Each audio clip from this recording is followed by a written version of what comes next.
When you scroll through a sea of gaming PCs, the specs on the page can feel like a promise: Ryzen 7, RTX 5060 RGB lights flashing like a slot machine.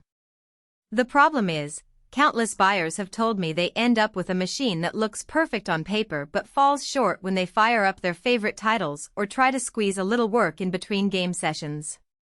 That's why I'm doing this deep dive review, to help you avoid the disappointment of a glammed-up box that doesn't actually serve the way you need it to. Link is in the description if you want to check the product details on Amazon. First, let's talk about the real-world scenario most gamers face. You've probably built a habit of buying a pre-built PC because you want to skip the hassle of picking every component, soldering cables, and troubleshooting BIOS quirks. But the flip side is that pre-built rigs can hide trade-offs in cooling, upgrade paths, or even the quality of the power supply.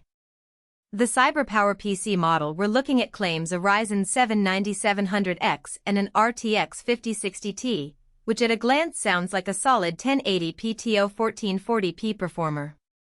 The question is whether the rest of the system, its cooling solution, storage layout, and peripheral choices keeps it from throttling just when you need peak performance. The first thing I tested was a fresh install of Cyberpunk 2077 at 1080p, max settings with ray tracing turned on. The game pulled an average of 78 FPS. That's respectable, but what's more interesting is how consistent those frames stayed after an hour of continuous play.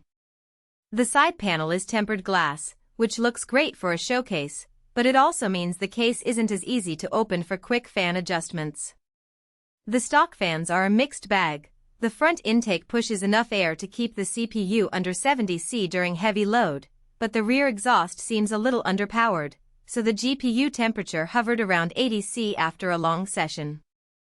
In practical terms, you won't see thermal throttling on most titles, but if you're a competitive player who runs benchmarks for hours, you might notice a slight dip in performance toward the end of a marathon stream. Now let's talk about storage. The machine comes with a 512GB NVMe SSD and a 2TB HDD. For modern games, a 512GB drive fills up quickly. Elden Ring *, Call of Duty, and Fortnite alone can eat up 150GB each. If you plan to keep a library of large titles, you'll hit that SSD ceiling fast, and you'll be forced to shuffle files between the SSD and HDD to keep loading times decent. On the upside, the SSD is a fast PCIe 3.0 drive, so you'll notice snappy load times so long as you keep the most frequently played games on it.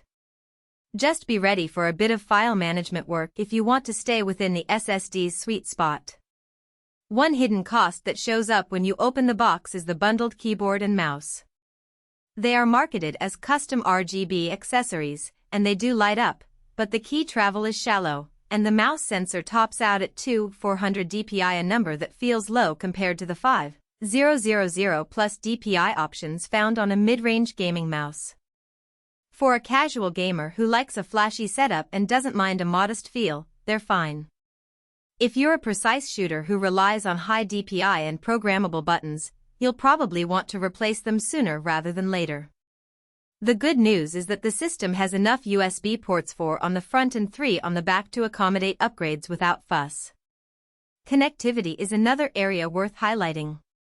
The motherboard includes Wi-Fi 6, which is a nice touch if you're not wired to a router. In my tests, the Wi-Fi 6 connection handled a 150 megabits per second download without packet loss, making it perfectly viable for game updates and streaming.